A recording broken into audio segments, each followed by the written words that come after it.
dengan di samping. Jadi kalau di mobil itu kan ada karetnya tuh di kiri kanan tuh Pak ya. Nah ini dia nih. Ini dia. Jadi mesin itu dalamnya berapa, asnya mana, hitung ke dasar, dasarnya dari as propeller, titikin di sini, tingginya double bottom berapa, maka untuk masuk sampai sini berapa ukurannya. Tinggal Bapak sesuaiin aja. Tinggal Bapak ukur ulang. Jadi kalau Bapak udah gambar, taruh mesin, Bapak pasti bisa ngeset nih. Berapa kurangnya, inilah tingginya ini. Tinggi dudukannya. Kurang lebih gitu Pak. Cukup Pak?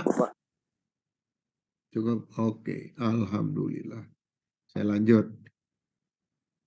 Nah ini gambar midship yang harus kita bikin. Mudah-mudahan Bapak sudah selesai. Beda yang kemarin saya sering sebut. Beda bentuk, dia akan digambar satu persatu. Tentu kalau di galangan dia nggak bekerja sendirian. Dia akan punya tim, dia akan gambar satu persatu, bentuk berbeda, itu dia akan bentuk satu persatu. Kemudian dia akan masukkan jarak penggantian plate di bagian lambung. Nah, informasi inilah yang akan dipakai di gambar bukaan kulit. Itu ya. Berdasarkan lebar pelat yang diberikan di gambar midship, maka itu akan digunakan pada gambar bukaan kulit. Jadi kalau di mata kuliah ini cuma 6 midship buat simulasi, maka gambarnya itu belum merefleksikan sebenarnya. Tapi kalau Bapak sudah gambar berbeda bentuk, Bapak udah gambar, Bapak set pelatnya, ukuran, lebar, dan seterusnya, baru itu bisa merefleksikan yang sebenarnya.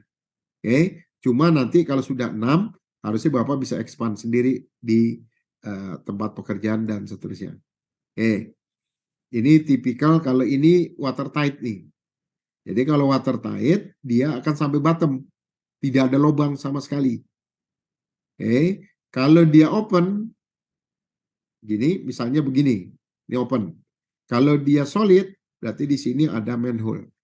Jadi syaratnya solid itu dia mungkin satu jenis massa sehingga bisa dilobangin sekalian untuk orang ngecek. Tapi kalau open juga gitu, satu jenis massa yang diangkut, tapi tidak dipasang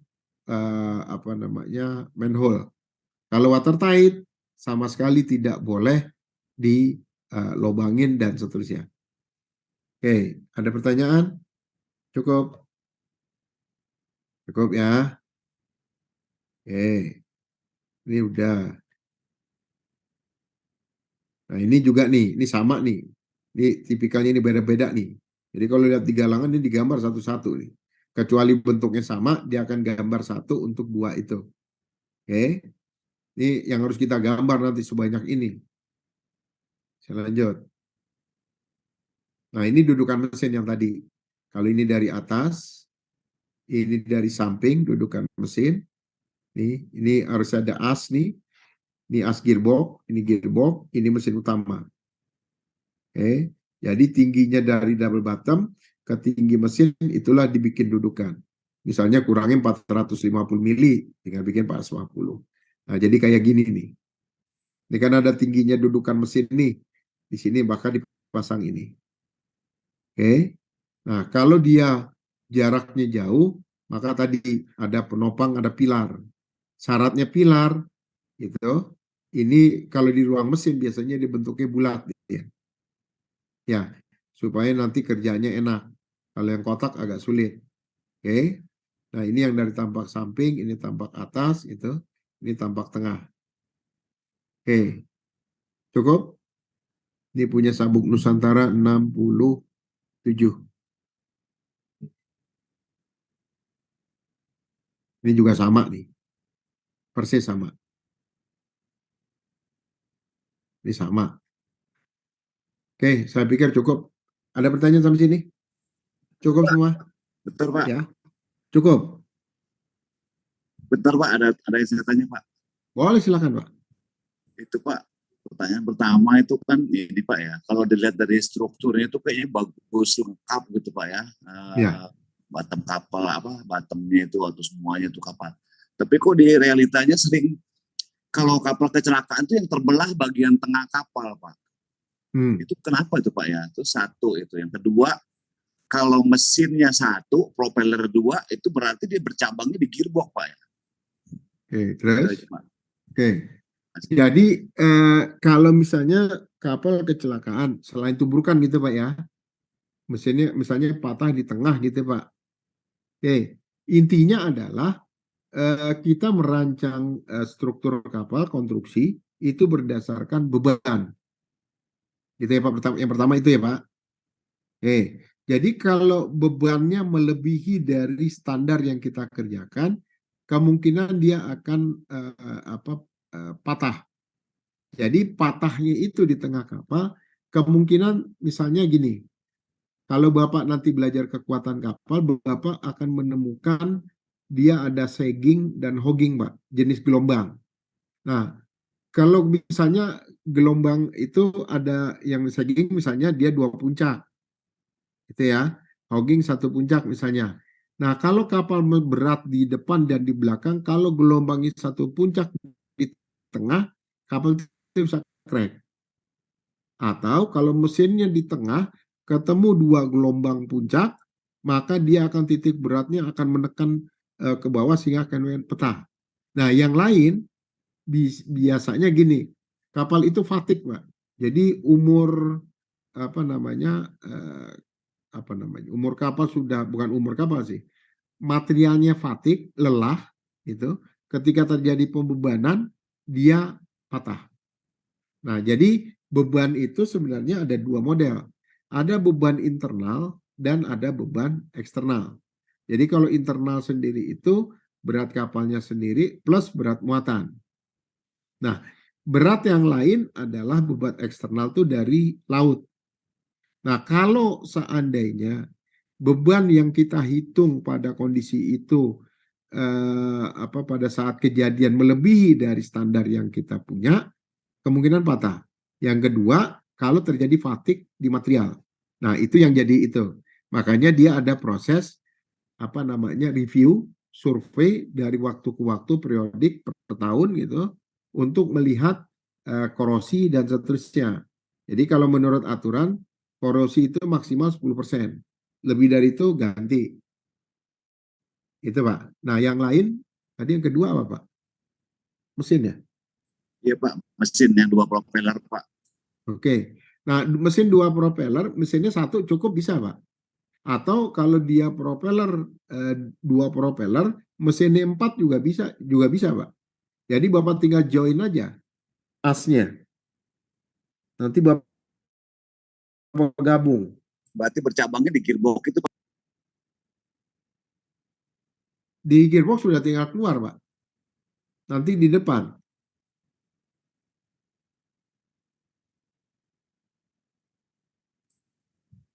Maksudnya di depan mana Pak? Di depan gearbox, nanti Bapak joinnya di sana. Oh, Jadi Bapak keluar dulu dari gearbox, itu. siapa? Nggak kebayang Pak? Bingung Bapak Pak, nggak belum kebayang ada kan? gambaran tadi. Gimana yang nerangin nih? Nggak ada ituan sih. Apa namanya? Bentar, Pak. Bentar. Sebenarnya nggak itu sih, Pak. Nggak apa, nggak sulit itu. Bentar, Pak. Kasih kesempatan saya 5 menit, nggak sampai.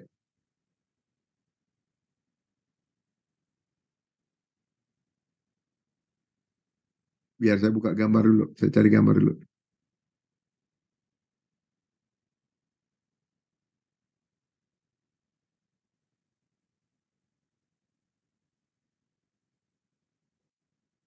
Mana dia adanya? Sebentar, Pak. Siapa?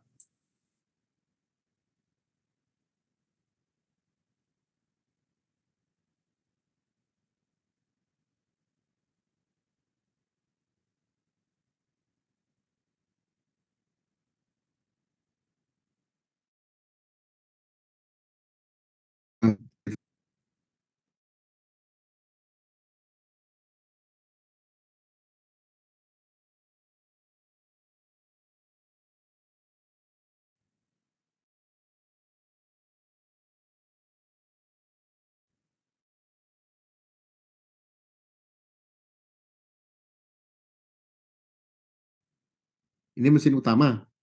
Jadi as propeller itu lining dengan gearbox nih. Gitu ya. Kasusnya seperti ini.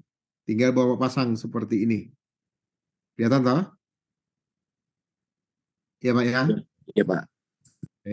Kalau Bapak punya dua mesin seperti ini Pak. Dua mesin, dua propeller. Kelihatan toh? Udah ini mah tinggal masukin. Oke Pak. Cukup. Terus kalau yang satu mesin dua propellernya sambungnya di mana Pak? Kalau satu mesin dua propeller hampir nggak pernah lihat saya Pak. Oh, Tapi kalau dua mesin satu propeller pernah. oh siap Pak. Berarti Atau empat mesin dua propeller pernah. Siap Pak, siap. Jadi dua mesin di sini digabungin nih Pak. Joinnya di sini nih. Nanti dari dua dari namanya 4 mesin, misalnya ini ada 4 mesin, propellernya 2 di sini di-join di depan nih Pak. Jadi udah keluar dari gearbox ya. Siap Pak. Oke siap. Nah kalau dia panjang ruang mesinnya dia begini nih Pak, kurang lebih. Ya, saya lewatin bisa nggak? Sebentar. No tank. Kalau kapalnya besar nanti makanya di ruang mesin itu kemungkinan terjadinya double watertight lebih dari satu sangat besar karena panjangnya mesin. Kalau kapal Emma Mars tuh saya lihat ada berapa watertight dia di dalam ruang mesin. Nah ini nanti, nah ini panjang, ini shaftingnya nih Pak. Tuh. Jadi panjang dia ke belakang ke ruang mesin. Oke, tuh. Nah ini terowongannya nih. Yang ideal ruang mesin tuh di belakang. Yang ideal. Cuma manakala nanti operasinya berbeda, ceritanya akan berbeda. Salah cukup. Cukup Pak Rusli ya? Siap Pak. Oke, siap. Ada lagi pertanyaan? Ada 7 Rusli, Pak Hari, Bu Lina, Pak Dedi, Pak Saor, kemudian cukup ya? 1, 2, 3, 4, 5, 6 orang. Oke, sampai saya 7. Oke, kalau cukup, saya cukup sampai sini. Mohon maaf kalau ada kesalahan. Silakan tanya saya kalau nanti ada tambahan dan seterusnya. Itu ya Bapak Ibu semua ya. Makasih ya. Assalamualaikum. Ya, saya mohon izin. Sama Bapak